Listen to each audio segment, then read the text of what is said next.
Kejaksaan Negeri Palembang akhirnya resmi menahan dua tersangka yaitu Hasanuddin, menjabat sebagai Kepala Bidang Perencanaan Pembangunan dan Subsidi Disdikpora Palembang, dan Rahmat Purnama menjabat sebagai Kepala Seksi Bangunan Gedung dan Perabotan Disdikpora Palembang atas kasus dugaan korupsi dana alokasi khusus atau DAK, anggaran rehab rumah sekolah tahun 2012-2013 pada Selasa 22 Desember 2015.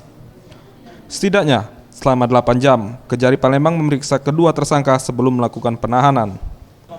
Nauli Rahim Siregar, Kasih Tindak Pidana Kejari Palembang, mengatakan kedua tersangka diduga melakukan korupsi dan merugikan negara sebesar 3,4 miliar rupiah. Penahanan sendiri di rutan LP Pajo selama 20 hari sampai berkas dua tersangka dilimpahkan ke pengadilan negeri. Ya, setelah pemanggilan kedua ini, para tersangka datang didampingi oleh penasihat hukumnya masing-masing. Kemudian kita lakukan tahap 2 penyerahan tersangka dan barang bukti dari penyidik kepada penuntut umum, dan atas kesepakatan antara tim BPU khusus dan Kejari, kita melakukan penahanan kepada kedua terdakwa karena sudah dilimpahkan. Kerugian negara sekitar 3,4 M, kurang lebih 3.